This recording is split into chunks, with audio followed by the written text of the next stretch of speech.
Hello and welcome to Board Game Gumbo. Today we're going to be unboxing Marvel Champions, the card game from Fantasy Flight Games.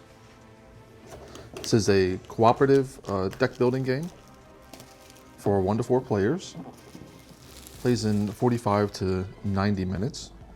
Call it a living card game. Unlike a collectible card game, you won't be buying packs for random cards. What you get in the box will let you play straight out of it. So we have a rule book here, and then a rules reference, which is just as large. Then some punch board here for the different dials, which we'll use for player health totals and enemy health totals. And then punch board here for the different counters in the game, damage counters and the like.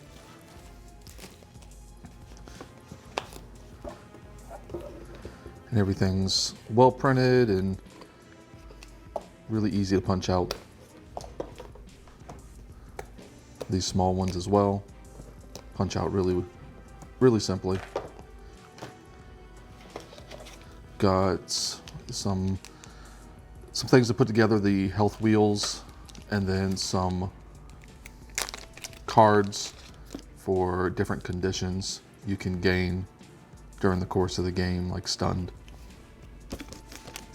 And the rest of the game is just going to be decks of cards. So there is deck building in this game. It's a little limited, at least more so than you would find in something like Magic. Essentially, you're going to choose a character first. This game comes with 5 characters to start with. And then once you pick a character, so say you pick Spider-Man, that gives you access to Spider-Man's character card. There's 2 sides. There's the alter ego side and then the superhero side. And this has different impacts on the game. The boss will attack you if you're on your superhero side, where if you're on your alter ego side, he'll advance a scheme, which is an objective that he's trying to complete. But beyond that, you also have a deck. So if you choose Peter Parker or Spider-Man, you're going to include these cards, which are specific to him. Then you're going to choose a role. So for instance, this is the Justice role, and that's going to give you access to a certain number of cards, which you can put in your deck. And there are 4 roles in this starter box: Justice, Protection, Aggression, and Leadership. They all focus on something else, a different aspect of the game. And then you're going to complete your deck with basic cards that everybody has access to. You're just going to choose which to add to your deck. And then from those 3 sets of cards, you're going to build a deck up to a certain number of cards. And there's a little leeway there. I believe it's between 40 and 50, but I don't know for certain. So there is some deck building aspect of it. You do have some choices, but as I said, it's more limited than a game like Magic.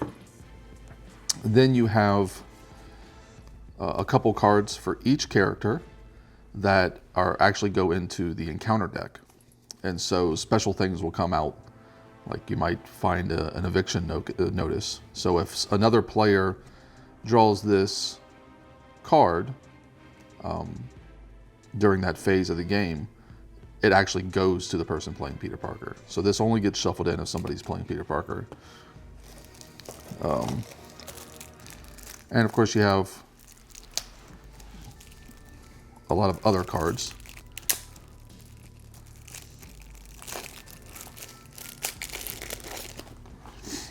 You have more characters. This is She-Hulk. And again, this is She-Hulk's deck, and it's actually numbered here. You know this is card 1 of 15. So you know exactly how many are in there.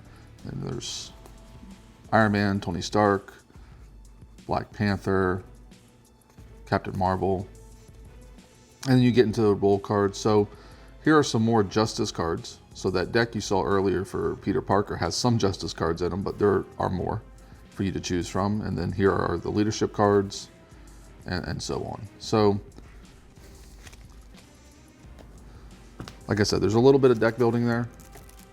You can customize what your character is going to do.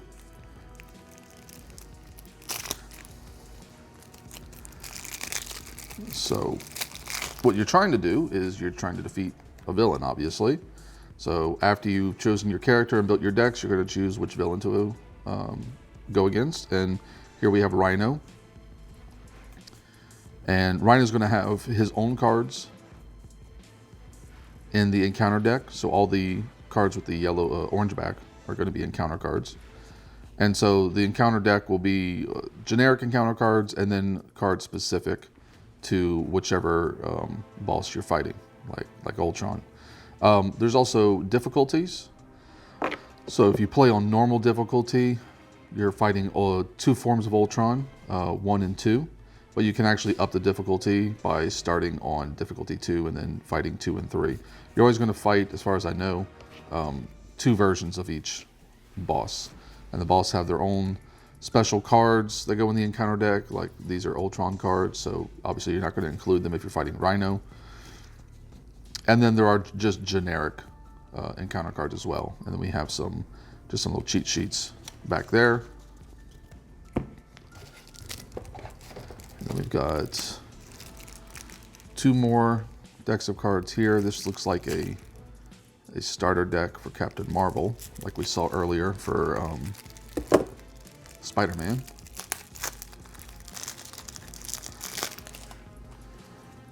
Yeah, this is just a starter deck with Captain Marvel's cards, and then the aggression roll, and then some basic cards at the end, and then her encounter cards, character-specific encounter cards. And then the last deck here is Rhino's enemy deck, his basic enemy deck. And this is the introductory villain, is Rhino. So straight out of the box, if you want to fight Rhino, this is what you'll use. And that's everything you get. So this base box has 5 heroes to choose from, 2 villains to choose from, and 4 roles for the 4 roles that you'll pick with your hero. This box retails for $60. There's already expansions planned. There's Captain America and Miss Marvel, and Green Goblin as an enemy already planned, and I believe some of those are releasing later this year. So that's it. If you like our video, please like and subscribe below. If you have any comments, or is there anything specific you want to see, let us know, and we'd be happy to hear from you. That's all.